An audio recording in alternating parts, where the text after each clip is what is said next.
Hello, everyone. Thanks for joining us today to chat with Tony Khan to discuss the upcoming AEW Dynasty pay-per-view event right here in St. Louis, one of the great professional wrestling cities in the United States, or for that matter, the world. A few reminders. As always, we want to give as many of you the opportunity to speak with Tony, so please know two-parted questions. And another reminder, we've come together to talk about Dynasty, so if we can keep it on task, that would be wonderful. With that, I'm going to turn it over to Tony for some opening thoughts, and we're going to open the lines for your questions. Tony, good afternoon. Good afternoon, Jim. Hey, everybody. Thanks for joining us today. I'm really excited about this pay-per-view. I think AEW Dynasty is going to be an amazing show. It should be a great weekend. We're going to Jim Woodcock's hometown, and this whole week is probably the closest I've ever had to a hometown loop, driving through I-74, going west from Indianapolis, through Champaign to Peoria, and then heading to St. Louis. So it'll be great. And like Jim said, St. Louis is an amazing wrestling town with a great history, and hopefully we can do something to continue that great tradition of pro wrestling in the Gateway City. Dynasty is going to be a great show. Thank you all for coming to talk about the show today, and I'll try to get through as many questions as I can, and hopefully some of you will be joining us Sunday at the pay-per-view also. And if I don't get to your question today, hopefully I'll see you there, and I'll try to take everybody's questions, anybody who comes to the show. And with that, Jim, let's start talking about AEW Dynasty, please. That sounds wonderful. So we're going to start with Dominic D'Angelo from adfreeshows.com, and after Dominic, Jason Powell from prowrestling.net will be next. Dominic, you are up.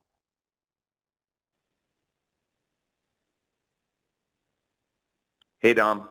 Hey, so looking forward to Dynasty this weekend. Should be a good show. The card looks very stacked.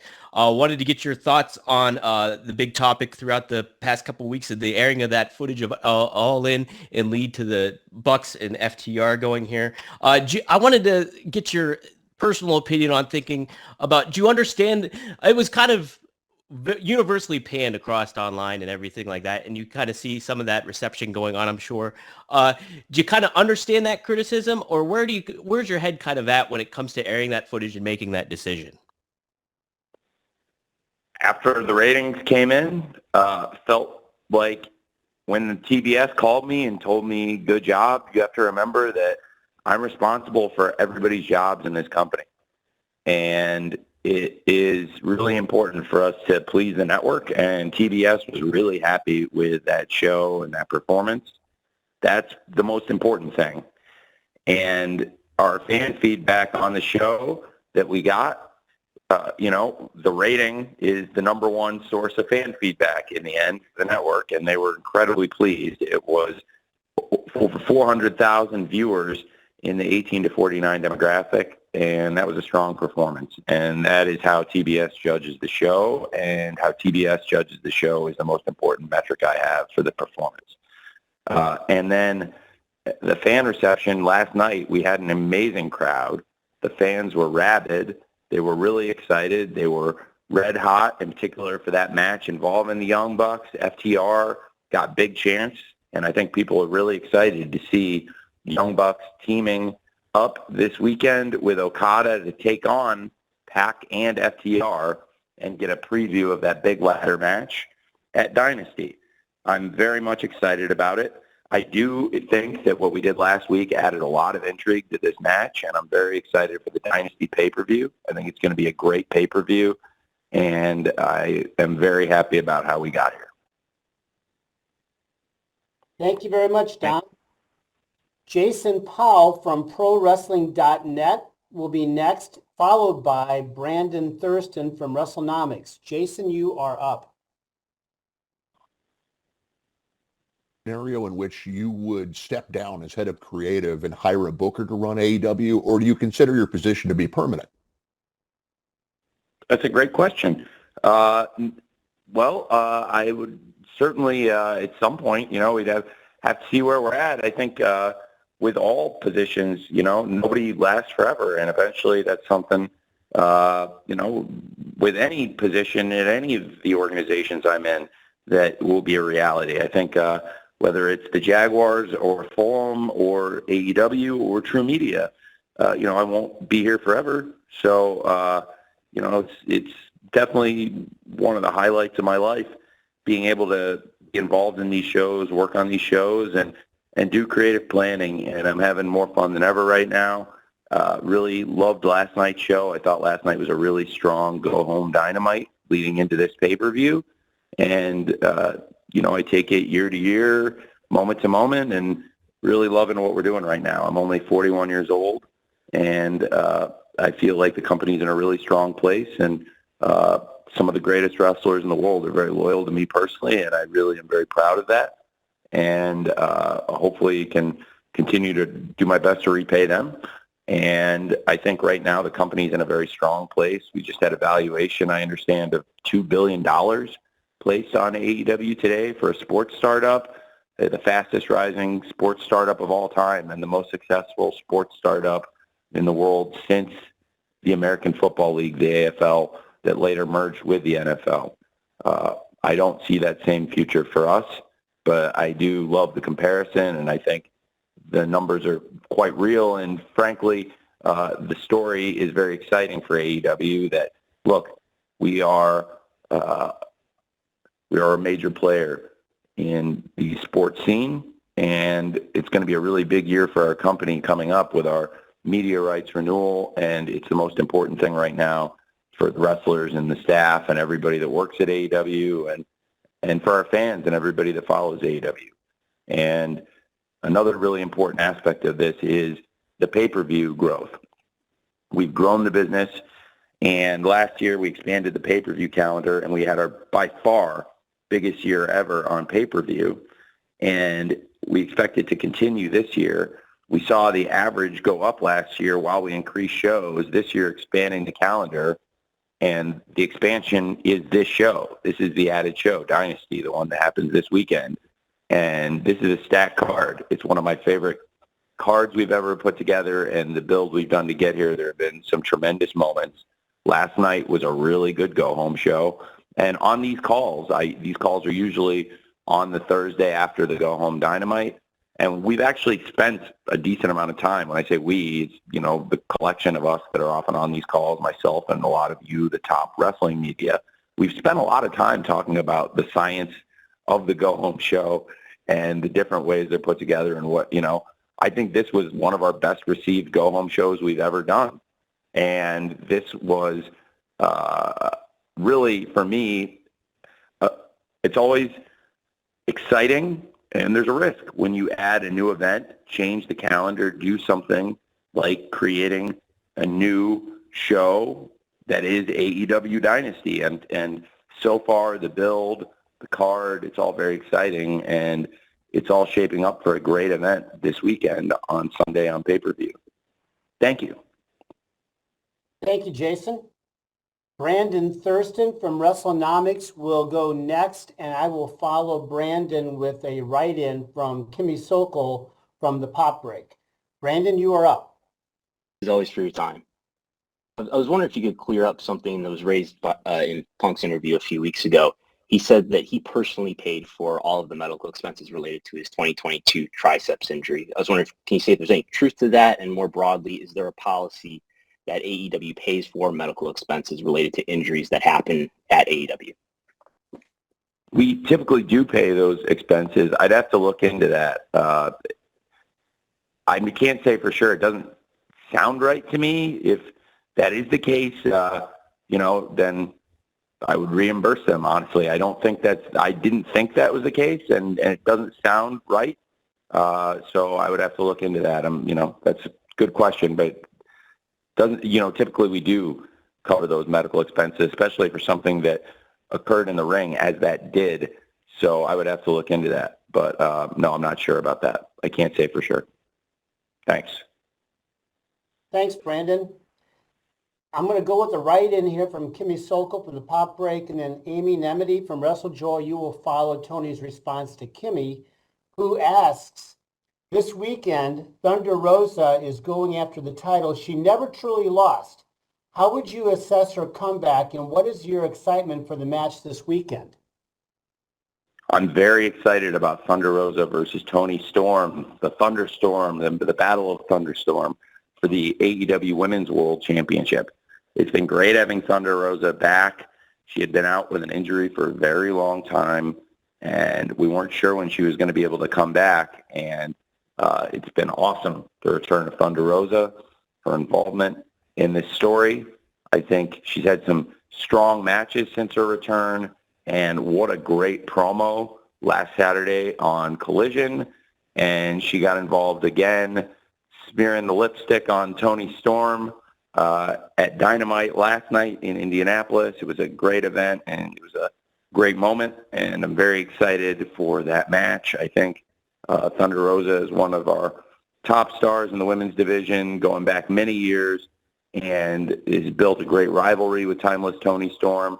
I think Timeless Toni Storm has been a great champion so far, and this would be not only a great challenge and a great challenger, but a really, really important title fight on a great show this weekend on Dynasty this Sunday. I'm very excited for that match. I think it's a great card, and that is a great rivalry, Thunder Rosa versus Timeless Toni Storm. Thank you. Thank you very much, Kimmy.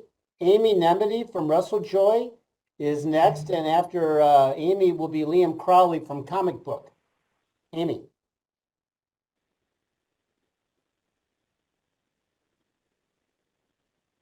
Incredible Dynasty card, and I'm particularly excited about the women's championship matches that are on the show. But I'd be remiss if I didn't bring up a developing story in the news this week with AEW and the Oklahoma State Athletic Commission. Can you share your thoughts on OSAC putting out a warning for having Nyla Rose wrestle in the state of Oklahoma? Thank you for your time. Yes. Well, I would like to talk about that story with the Oklahoma State Athletic Commission and the warning they issued against AEW when we featured Nyla Rose on the show in Oklahoma City last December. I was really surprised by this. It was not something I was expecting, and of course, I was disappointed by the commission's position and by that warning. I don't think we did anything wrong. I'm really, really shocked by it. I don't think there should be discrimination against transgender wrestlers or transgender people at all. And, you know, they have rights. And to that end, I absolutely stand behind Nyla Rose. AEW stands behind Nyla Rose and all transgender people who want to play sports. And this is wrestling. There was nothing wrong with it. Nyla Rose is a great wrestler. She's been a great world champion. And I love Nyla. I love working with Nyla. She's been a great part of our history. She was the first transgender world champion ever. And she's a great part of the AEW Together program. She does a ton for the community. She's a great person with a great heart and very supportive of the other wrestlers. One of the funniest people on social media. I personally have nominated Nyla to TBS for the best social media presence on more than one occasion over the years. And she's an AEW original. She's been part of this team since 2019, going back to the very first year of AEW, the first shows, the first Dynamite. And look at everything Nyla's accomplished. And, you know, to just put that label on her, that's not right. She's much more than that. And, you know, she's a great athlete. And I hope everybody can look at Nyla and see that she's a great wrestler, a great person, and she deserves the same chances as everybody else. And if the AEW locker room, which consists of people from all over the world, all kinds of different backgrounds, all different beliefs, if everybody in the locker room can embrace Nyla, I would hope that the Oklahoma Commission could do the same thing. So I'd also like to mention, speaking of Dynasty, Nyla is working with one of our new pay-per-view partners for the domestic digital presentation of AEW Dynasty, ppv.com. Nyla is going to be a special guest host for the PPV.com AEW Dynasty event. We're very happy about that. We were thrilled when she accepted the invitation weeks ago, and we're all excited about all the different ways you can watch this pay-per-view. This is going to be the most widely available event for digital distribution domestically ever in the history of AEW. And for AEW Dynasty, there's a lot of choices. Of course, Nyla is going to be there on ppv.com, and we have great providers with Triller TV, YouTube, and our longtime base at Bleacher Report. We really appreciate Bleacher Report and Warner Brothers Discovery working with AEW to make sure our fans have a lot of options to watch the pay-per-view. And I'm glad Nyla is going to be hosting that. That's something that's been in the works for a while. I think the world of Nyla, and that's how I feel about it. Thank you. Thank you, Amy. Liam Crowley from Comic Book is next, and Liam will be followed by Samantha Shipman from the Daily DDT. Liam, you are next. Hi, Tony. Thanks for the time today. I was super stoked to see Jon Moxley kick off Dynamite last night as the new IWGP World Heavyweight Champion. Moving forward with his schedule, I'm just curious about his presence on AEW TV, how that will be impacted by his New Japan commitments, and also on that note, do you have the sanction to decide if and when he can defend that title on AEW programming or AEW pay-per-views, or is that something you need to get approved by New Japan first? Well, it's really exciting to have Jon Moxley back in AEW and back in AEW as the IWGP World Heavyweight Champion. It's truly a lifelong dream for Jon Moxley, and it's a dream for me to have a great IWGP Heavyweight Champion here on Dynamite. It's a dream come true, and Jon, whether it's Dynamite, Rampage, Collision, he's been on all the shows. He's an AEW original dating back to our very first show 5 years ago, and Jon Moxley's a fan favorite. He's a great leader and a great world champion for any company, and it's so special to have Mox working with AEW and New Japan and as the world champion here. And absolutely, it's a great partnership between AEW and New Japan Pro Wrestling.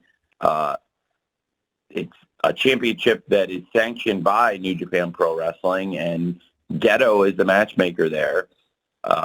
We share a person who's very close to both of us. Rocky Romero is a vice president in both companies and is a great intermediary and partner for both of us. And we work together very closely. And to sanction the championship, that is Ghetto's decision. If the championship is defended in AEW, then it's a mutual decision. And whenever Mox will be out there defending the title, whatever the future of Mox as the champion in New Japan is, we look forward to working really closely with New Japan Pro Wrestling on these dates and on this amazing journey and this great milestone that Jon Moxley is the IWGP World Champion now. It's great. Thank you very much, Liam. Samantha Shipman from the Daily DDT is next, and I'm going to follow Samantha with a write-in from Jeremy Housewright from Review STL. Samantha.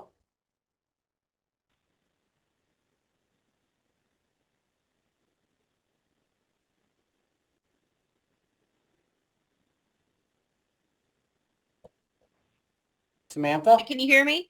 Now we can. Okay, sorry about that. I want to go back to Amy Nemedy's question for a moment, and you gave a wonderful response about Nyla. With the warning, will this keep you from running shows in Oklahoma or other states that have transgender or have bans on transgender athletes? And if you do decide to perform in these states, will you have Nyla perform and risk whatever warning or fines that they may impose on you? All I can say is we have a great plan for our shows in 2024 and 2025. We've got a great new team working on routing, and we'll take all this into consideration. I definitely am treating this as a developing story. I was kind of surprised by this, but definitely want to do our best to support the fans across America and all over the world and bring AEW wrestling everywhere. We have great fans. We have great fans in Oklahoma that are important to us, and great fans all over the country. And so we'll do anything we can to support those fans. So it's something we're going to have to think about, but it's a fair question. Thanks for asking. Thank you, Samantha. Here's a write-in, Tony, from Jeremy Housewright from Review STL, and once you've responded to Jeremy, Bill Pritchard from WrestleZone will be next. Jeremy's question: given the pro wrestling history that St. Louis has, do you think it's fitting to have such an instant classic like Bryan Danielson versus Will Ospreay here in St. Louis? I'm sorry. Can you repeat the question about Brian? I'm not sure. I might have missed 1 second with the audio there, Jim. Sure. Jeremy asked the same question I would ask, and that is, given the pro wrestling history here in St. Louis, do you think it's fitting that such an instant classic is ahead for us here with Bryan Danielson versus Will Ospreay? What a great question. It does sound like you wrote that one yourself, Jim. Well, it's a great question. I'm very excited for AEW Dynasty this weekend. It's going to be a great pay-per-view for all the fans across the world to watch this Sunday. And we're going to have an amazing live crowd on hand in St. Louis at the Chaffetz Arena for this amazing event. And certainly people around the world are talking about this dream match, Bryan Danielson versus Will Ospreay. I cannot wait for this match. I'm so excited about Danielson versus Ospreay on Sunday at pay-per-view. It's going to be a sight to be seen. It's going to be a great match when Will Ospreay locks up with the American Dragon, Bryan Danielson.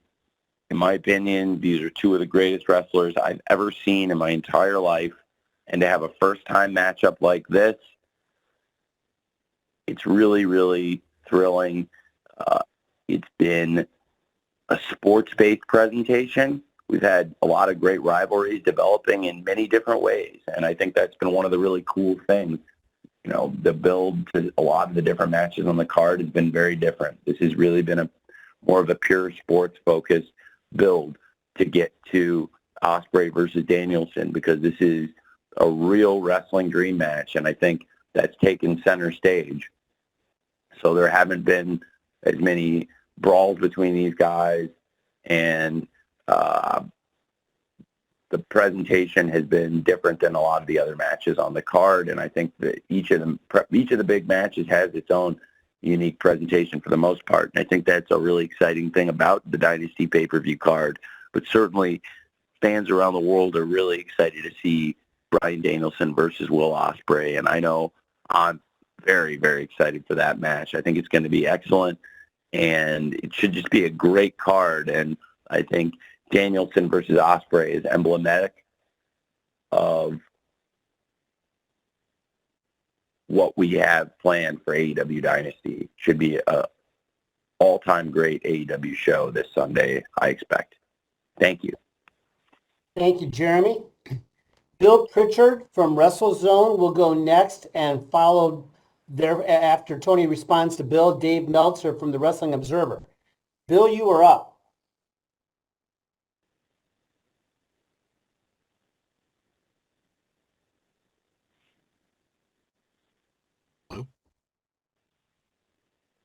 Bill, go ahead. Oh, okay. Couldn't hear anything. I wanted to ask about the decision to, if this is the right way to phrase it, open up the options for the domestic pay-per-view outlets. I know there's been some issues with Bleacher Report. It kind of came to a head with the ROH pay-per-view. So I just wanted to know if you could explain why, outside of the obvious issues with broadcasting it, why it took so long to open it up, and if we could expect all future events after, I think it was announced the next 3 pay-per-views, if this is going to be ongoing after those 3 events.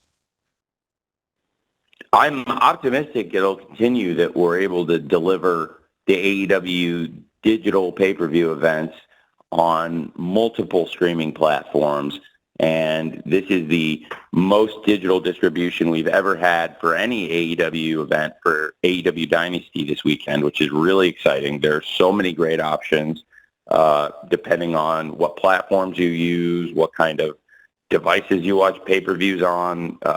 There'll be lots of options to watch AEW Dynasty. I think it's really cool that Warner Brothers Discovery has given us all these options. For a long time, Bleacher Report had been an exclusive platform, and I think that's been beneficial to us because it's helped bring us closer to Warner Brothers Discovery, which is our amazing media partner and an incredibly important relationship for us.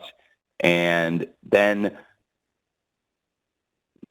for them to allow us to use multiple digital partners for distribution of AEW Dynasty and the upcoming pay-per-view events, that's really exciting for us. It allows us to reach even more fans now and do all of it with the blessing of our amazing media partner. Now that we've established that we have this great presence on Bleacher Report and now touching other platforms, I think it's awesome, and I'm very excited about it. It's a great step for us.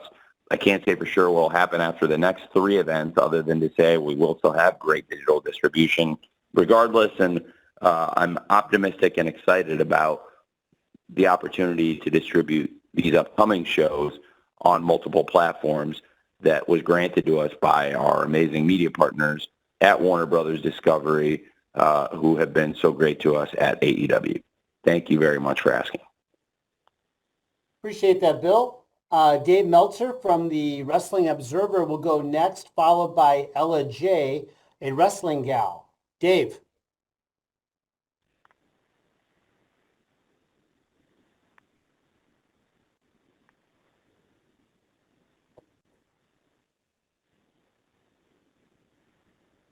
Dave, are you there?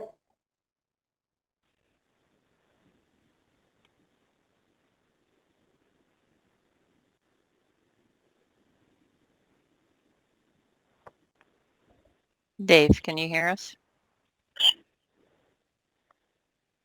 Dave, are you muted? He's unmuted.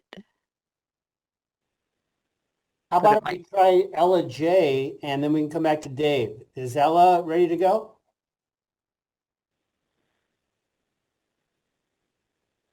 Ella, can you hear us? Yeah, I'm here. Can you guys hear me? Yeah, we can hear you fine. Go ahead, Ella. We'll try again in a minute. Okay. Hi, Tony. I wanted to ask you about your decision to book a winner-takes-all match for the ROH six-man titles and the AEW trios titles, specifically wondering if these titles will be unified at AEW Dynasty or what the plan is going forward after this match concludes. Yeah, absolutely. The winner of the match will be the undisputed world trios champions. I think that's very cool. And it'll create a lot of great opportunities for the top trios out there. And I think it's very exciting, some consolidation and unification of championships. And we have 2 great trios here, the Acclaimed and Billy Gunn, who won their championships dating back last year, and with Jay White and the Guns. And I have a ton of respect for all 6 men. They have a lot of history with each other, and it should be an excellent match. We had an injury this past week, and I had been waiting to confirm this match on the card, just to, give you guys a look behind the curtain at the process. And when we got the clearance from the doctors, I was really excited to be able to add this match to the card. And I know the fans in St. Louis will be excited to see these wrestlers, and it's something fun for the fans all over the world. We're going to have a great card on the 0 hour, and even if you can't afford to buy the pay-per-view, you'll be able to watch that great wrestling, and that's a great way to get people all over the world watching, and that's available on YouTube and all the pay-per-view platforms. The pre-show going into AEW Dynasty that we'll have this Sunday. Should be a great match. Thanks for asking, Ella. Thank you, Ella. We're going to try Dave Meltzer again, and then I'm going to follow with a write-in from Steve Fall from 10 Count. Dave, you there?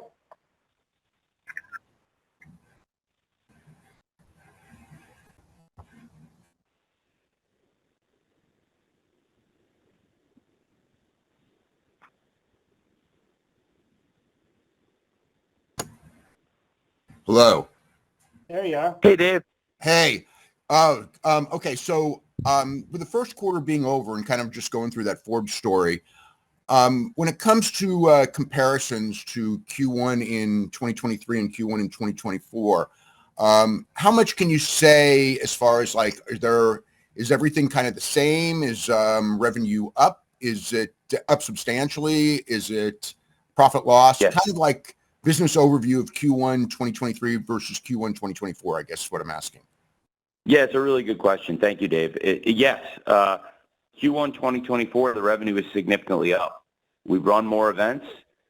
We've added AEW Collision, and AEW Dynamite is strong. We've had good attendance, in some markets, year over year, attendance up, and in particular, a lot of really successful shows in this run, like great events, including Boston, Toronto. AEW Revolution was one of our top U.S. gates ever. And then on the pay-per-view side, AEW Revolution in Q1 is one of the biggest AEW pay-per-view shows of all time. It was our biggest pay-per-view since last year's AEW All In, and it surpassed last year's Revolution. Last year's Revolution did really, really well. It was one of the best pay-per-view shows of the year. A lot of people thought it was the best pay-per-view show of the year. It included MJF versus Bryan Danielson in the 60-minute Iron Man match and a lot of great wrestling.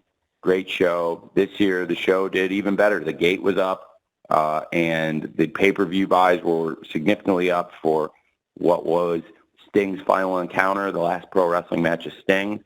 On a personal level, it's probably the greatest thing I've ever been a part of and the greatest night I've ever been a part of. And it was a very successful business.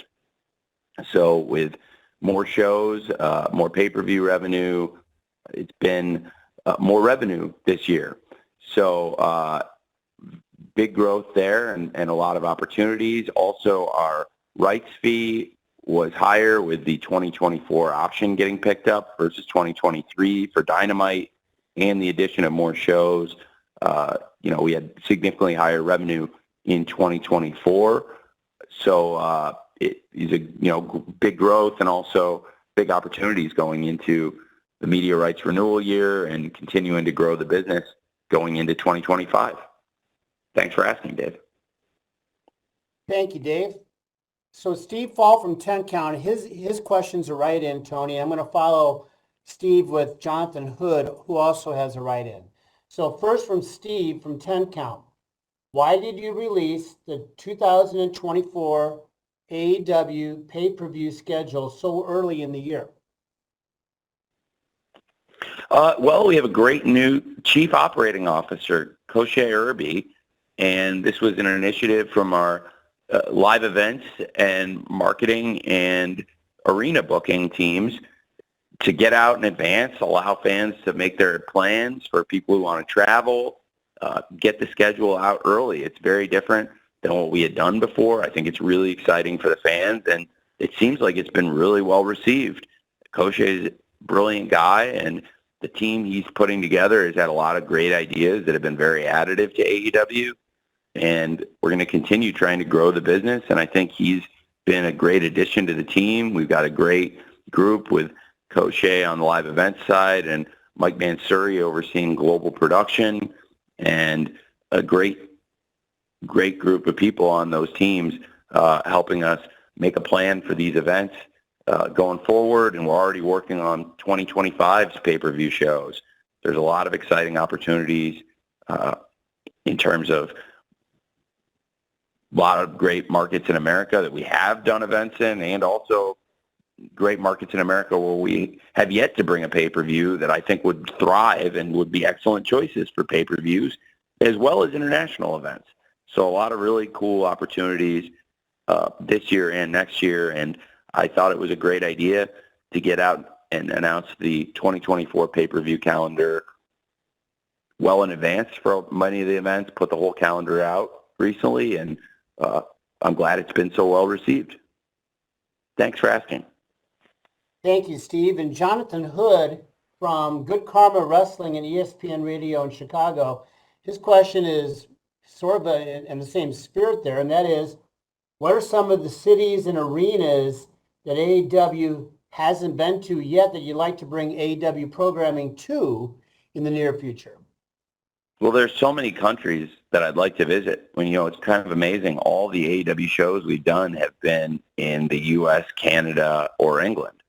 And those are incredible markets. Those are some of my favorite places in the world. And U.S., Canada, and UK, frankly, probably represents where I personally spend 99.9% of my personal time. But I would like to get out and bring AEW to all these other great places around the world. There's places in America and Canada and the UK that we haven't been to yet. There's great cities in those territories that we still haven't covered. And I'm excited to make our debut in many of those places, but there's also great countries all over the world where we have yet to bring AEW. And these are places where we have great media partners that can help us plan. We're working with ESPN in Australia and New Zealand. That's pretty exciting. And we have great media partners in Germany, Italy, all over Europe. A lot of exciting opportunities. And certainly in the places we have been wrestling and the media partners we have been great. And there's still uncovered territory for us there. So I think it's really cool, and absolutely would love to bring AEW to more first-time cities still in 2024 and going into 2025. I think there's tons of great opportunities there to break new ground for AEW. Thank you. Thank you very much, Jonathan. So I've got Arunava Ghoshal from Sportskeeda will be next, followed by Jalen Doherty from ESPN Radio in Owensboro. Arunava, you're up next.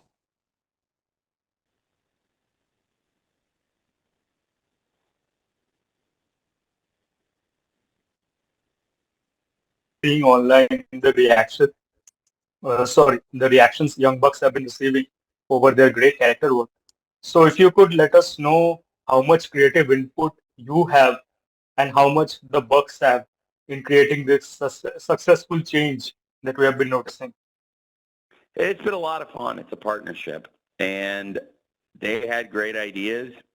And it's funny. I think I can say this. Not only we have the right media partner with Warner Brothers Discovery, but also I was very fortunate to befriend Jesse Armstrong recently. Jesse Armstrong being a Fulham supporter, and he got caught by the wrestling media and sitting with me at a Fulham match recently at Craven Cottage. And in addition to being a Fulham supporter, Jesse Armstrong is such a brilliant writer, and it turned out that he's a really, really nice guy too. I really have enjoyed talking to him, and he inadvertently helped inspire this change. Matt and Nick mentioned to me, we were talking about changes for 2024, and they asked about something inspired by Succession. And then I had a meeting with them and a lot of the team in Jacksonville on January 10th in Daly's Place. And it was kind of surreal because Matt and Nick and I had spent days and days and days of our lives, when you add it all up, just probably weeks of our lives actually, in this office in Daly's Place in Jacksonville, when you add all the time up, and spent a ton of time in there with many different people over the years, including Kenny, Cody, Chris Jericho, John Moxley, FTR, and a lot of other people that have been here over the years. And I was in there with Matt and Nick and a ton of our production staff, including some people that were new to Daly's Place, like Mike Mansuri and a lot of the staff that had joined us in the past couple of years. And Matt and Nick had some ideas, and I had a big vision for where we would go. And I remember on January 10th, Matt and Nick had an idea of a presentation that was their idea and has been tremendous, of utilizing Succession. So I was able to just tell Jesse straight up to his face, there are wrestlers in our show that have been very inspired by Succession, and Their theme song may or may not be very similar to the Succession theme song. He was very kind about it. And Matt and Nick brought that up, and I thought it was such a great idea. I'm such a big Succession fan, and I thought it was a great idea for them. So we started working on that late last year. And then January 10th, we had this meeting in Jacksonville. And it was a really good meeting, and I laid out ideas for upcoming events. And so far, it has all played out exactly like we talked about, and it was such a great meeting. And I'm really excited about where we're at now, but it's fun to look back because it was January 10th, and that was the night they came out to challenge Sting and Darby for Revolution.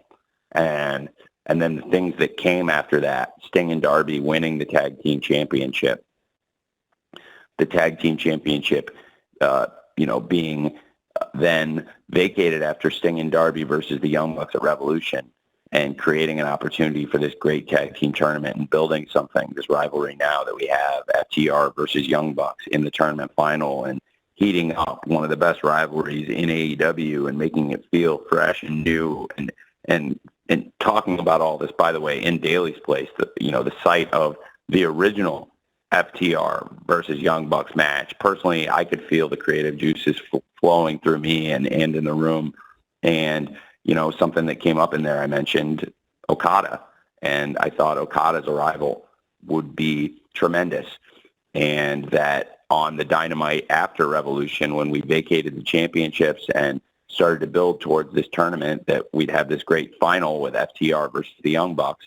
I also mentioned, I think Okada coming in will be perfect, and the group of Okada and the Young Bucks, and they fit together like a glove.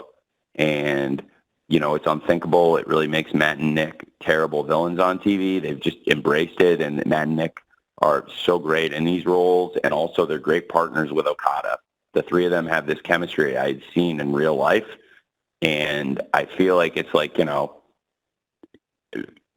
taking my experience in Hollywood, we're in artist management and production, and as a partner in activist artist management, what I've said to a lot of my media partners and friends is, it reminds me of if you saw a group of actors together at a party and you saw the chemistry, but they had never done a film together or a project together, and you say, geez, this should be the movie. Look at the chemistry with you guys. And the thought of the Young Bucks firing Kenny Omega, of all people, and then how sacrilegious and terrible it would be for these guys to replace Kenny Omega with Okada, of all people. What an insult to Kenny. And for Matt and Nick, after everything they've done with Kenny, after everything Kenny's done for AEW and the Elite, to fire him, so ungrateful, especially while he's sick and he can't even, go out and wrestle. I mean, he's, the company's obviously taking care of Kenny, and Kenny's being paid. So he's not like he's stuck. It's not like he's destitute, but he's unable to wrestle. He can't be here. It's not fair. And they fired him. And I just think it's great heat, and it's a great opportunity for the future. And this team with Okada and the Young Bucks, I've really enjoyed working with them. They had an amazing match last night, and you see the presentation and the details and all the nuanced things that Matt and Nick and Okada do. And then when you think how really new that group is and how great they all are together, it's scary. Certainly Okada has taken to American wrestling television incredibly quickly, and I'm not at all surprised by that. I predicted it. And in that room on January 10th, I was saying, I think this guy can come in and be a franchise heel and do something very different than what he's been doing, what he's done. And I bet with Matt and Nick working with him and with all of us talking and collaborating, that Okada would come in and be a great centerpiece star for AEW, which he has done. And tons of credit to Matt and Nick and Okada for this. And now they all three of them have these huge championship matches at AEW Dynasty this Sunday. I cannot wait for Okada versus Pac for the Continental Championship. And that'll be a very different kind of match than the World Tag Team Championship match, the ladder match, the finals of the tournament, FTR versus the Young Bucks. It's like I said, it's FTR versus Young Bucks 4. There have been 3 previous chapters in this rivalry. All have been excellent matches, Jacksonville, Boston, and London. And the rivalry's grown, and it feels now more heated and bitter than ever. And I love all three of those matches. I love the match we had in Daly's place so much, which was something I brought up when we were talking about this road to Dynasty and all the twists and turns we would take from Revolution to Dynasty. And can't wait for that ladder match. Obviously, that'll be a very different thing than the Continental title. And really, really all the credit in the world to the Elite for this new act and this new presentation. It's been really a fun thing to see, and it's a great part of AEW right now. I thought the match last night on Dynamite was excellent, and I'm really looking forward to the pay-per-view, and also this Saturday for free. Everybody can watch FTR teaming with PAC versus Young Bucks and Okada, the Elite. Should be a great preview of the action we're going to see on Dynasty on Sunday, and everybody can watch that for free on TNT this Saturday, and it's a great way to spend $420. Thanks. Thank you, Arunava. Jalen Doherty from ESPN Radio in Owensboro is next. I will follow Jalen with a write-in from Andrew Baidala from SNE Network. Jalen. Yeah, can you hear me, guys? We can. Yep, we hear you. All right, hey, Tony. So you're on the heels of what is perhaps one of the best AEW cards in history, but you're without some of your biggest superstars. You know, no Maxwell Jacob Friedman, no Britt Baker, no Jamie Hayter, no Sammy Guevara. You know, rumor going around you guys are going to be bringing in the Motor City Machine Guns. You know, what's the status on some of these the guys on the injury report and some of the free agents like the Motor City Machine Guns going into Dynasty? Well, sir, I appreciate it. You sound like a real wrestling fan, and I love to hear it. I am really proud of the AEW Dynasty card. We have, I believe, an awesome lineup for this pay-per-view. It has the potential to be one of the greatest events ever in AEW, and we've done some incredible pay-per-views. I think we're coming off arguably our best show ever for AEW Revolution. It's my personal favorite. My personal favorites, it might be if I had to do a Mount Rushmore, last year's All In and All Out, and then this year's Revolution and the original Revolution. That would be pretty good. And honestly, then I would say it's pretty hard to not have a Daly's Place show on there too. Double or Nothing 2021 maybe might be the fifth one, but definitely, we're coming off one of my favorite pay-per-views, and this is a new event. It's the first ever AEW Dynasty. Just mentioned the inaugural Revolution is one of my favorite events, and the matches on the card had different builds, and it felt like an important moment for the company. And we had a great crowd that night in Chicago at the Wintrust Arena. And I was just thinking about that event when I was in the offices of the Wintrust Arena the other day for the great New Japan event last week, and being at that great event, the Windy City New Japan event, brought back a lot of memories of the original Revolution. And I was saying to Mox, it's cool being here with you again, and you winning your first ever New Japan Pro Wrestling IWGP World Championship. We're here in the same exact arena where Mox won the AEW World Championship for the first time at the Wintrust Arena at the first Revolution. And it was a great event. It was a great moment for the company, and it was in our first year. And who knew what was ahead of us after that? And now here we are, and it's another debut. And it's a different event, but certainly at Dynasty, it does have that feeling of just something fresh and exciting for the company. And as you said, we have so many of our top wrestlers that are unavailable right now. When you talk about big stars like Kenny Omega, Dr. Britt Baker, and Jamie Hayter, and of course MJF, Adam Cole, number of top stars unavailable and injured. These are people that we love having in AEW. These are some of our biggest stars, and I think it speaks to the high quality and the high standards we set for the locker room and the roster in AEW, that we're able to put on one of our best pay-per-view cards ever, have great shows like the Dynamite last night and this Saturday's 420 card in Peoria, and really very, very pumped for Dynasty. And also, as you've astutely pointed out, I think it's really cool. We're able to put together one of our best pay-per-view cards ever with some great stars sidelined with injuries. And I can't wait to have those stars back and have more great events with them. And the locker room can lift each other up, and we're able to take care of all these people, and they're all collecting a paycheck. And it's because we have this really strong locker room that can support each other when people are hurt, and they can lift each other up. Thanks for asking. Thank you, Jalen. So I've got a write-in from Andrew Baydala from SNE Network, and after you answer that, we will conclude with Kristen Ashley from USA Today's Sports Media Group.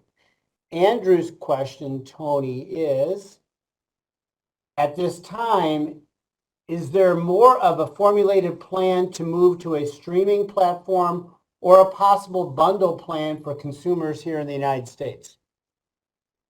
It's a great question. I think it's something that we'll be looking at and evaluating in the upcoming media rights negotiations.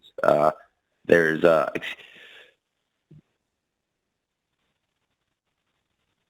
excuse me, I muted my phone. I had to sneeze. And I think there's a great opportunity for AEW and really our media team and all of our fans to present this incredible library that has never really been made available. You know, it's amazing. We've done over 230 episodes of AEW Wednesday Night Dynamite. We've had, hundreds of episodes of Dynamite, Rampage, and now Collision is approaching a one-year anniversary. We've done so many great pay-per-view events. I think, over the past 5 years, a large percentage of the best events on pay-per-view in wrestling have been from AEW. And the whole library has never been in one place together. There's no place to really go back and watch all these Dynamites and all these great events. And so an archive library and a place to put streaming events, it's a really interesting idea. And I think it's certainly something that has existed in wrestling, and wrestling fans are able to watch a lot of events on streaming, and the AEW events should be up there. And it's something that I expect to happen in our next media rights deal.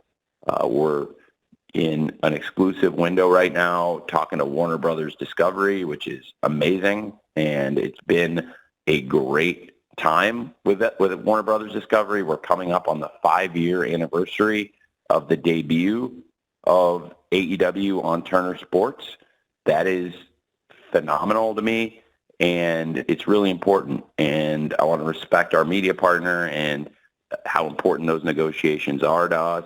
And certainly we're going to have a great opportunity coming into 2025 to present all of the AEW TV and all of our major pay-per-view events, like this Sunday, the first ever AEW Dynasty, and where all these shows live in 2025 is to be determined, which is really exciting for us. So it's a great question, and we'll see where that ends up. Thank you, Andrew. Last question of the day, Tony, comes from Kristen Ashley from the USA Today's Sports Media Group. Kristen. How are you? I'm fantastic. Is that your question? No. I just want to start by saying congratulations on the signing of Carlos Cabrera. I know he's absolutely beloved and a veteran in his field. When you also consider your strong partnership with CMLL, these seem like very specific moves. Can you tell us more about your strategy for growth in the Spanish-speaking market? These are great questions. It's been amazing working with CMLL. They're one of the greatest wrestling organizations in the world. And it's been interesting because Koshé, he had worked recently as the CMO of Clemson at PBR, and he had worked as a live events executive in WWE. so he does have wrestling experience. And when he came in here, I mentioned to him, this is going to be different than anything you've seen. And he said, you're right, because I mentioned I have partnerships and friendships in wrestling, and it's something that really, on this level, to be an organization, with hundreds and millions of dollars in revenues and a multi-billion-dollar valuation now, it's that you have a lot of experience with that in wrestling, but what you haven't necessarily seen, and now he's seeing it firsthand, is the kind of friendships and partnerships we built here on trust and loyalty with New Japan Pro Wrestling and now with CMLL. And these are the most respected wrestling organizations in their respective countries. They each have these decades and decades of great traditions, and their leaderships are honorable people who really value respect, and we've been able to build that mutual respect and trust, and it's what led us to launching Forbidden Door and launching now this partnership with CMLL that's seen some of their top stars coming up here and has seen great stars like Bryan Danielson, Jon Moxley, and Claudio Castagnoli, and Matt Sydal going down to Mexico. And this has been embraced by all sides. And Salvador, who runs CMLL, has been just great to work with. Rocky, again, is an amazing intermediary between these companies. And it's really great having Rocky in AEW, but he's also a really fair person who's looking out for the interests of everybody in these things. And I think that's what's really cool, is we all trust him. And, it's a very unique situation having a person who holds an office in these two major wrestling promotions in AEW and New Japan, but also Rocky's a big part of the team in CMLL as well. And working with CMLL, I think, has allowed us to bring in some great talent, utilize them. We've seen Mystico, in particular, has come in and built an undefeated record in AEW to match the undefeated record he has since he returned to Mexico and to CMLL. And I look forward to working with CMLL more in the future here in the U.S. and in Mexico and internationally, as well as with New Japan Pro Wrestling. I think it's really cool what is being built. Carlos Cabrera coming in is perfect timing. Mike Mansuri had a lot of great experience working with Carlos for many years. They were very close, and it was Mike's idea. Mike is a fluent Spanish speaker also, and had done a lot of production work for WWE on the Spanish-speaking side, and I thought it was a great point, and it was something the fans brought up. I try to listen to fan feedback, and I know that our fans wanted us to upgrade the presentation in Espanol and do work to make the best possible presentation for the fans who want the Spanish language version of the shows. And Carlos Cabrera is an excellent commentator and somebody who had a great reputation, and Mike spoke really highly of him. So I was excited to hire Carlos, and he's officially joined the team now this week, going into AEW Dynasty. And it was great to have Carlos calling Dynamite last night. And it seems like something that's been really well received by the fans, which is awesome. And hopefully will help us continue to grow our Latino fan base. And I really am a big fan of CMLL. I think it's safe to say that I was the biggest CMLL fan at the University of Illinois, 15 to 20 years ago. And I guess it would be closer to 20 than 15, sadly. but I was the biggest CMLL fan 17, 18, 20 years ago at the University of Illinois, and it was really the promotion I was watching the most. And there's so many great wrestlers still competing today, 20 years later, in CMLL, and it was great. Brian got to go work with some of those great stars, including Blue Panther and Mystico, many others, and there's still a lot of opportunities to do a lot more with CMLL and hopefully bring more of their stars up here, work with them, and have Carlos Cabrera now calling their matches. It's very cool. Thank you for asking. Thank you, Kristen. Tony, that is our time. Do you have any closing thoughts? Well, it's been great visiting with you all. I really appreciate it. Thank you for coming to the AEW Dynasty All Media Call. Hopefully we got to answer most of your questions. I know there was a lot of questions, and maybe we weren't able to get them all in this hour.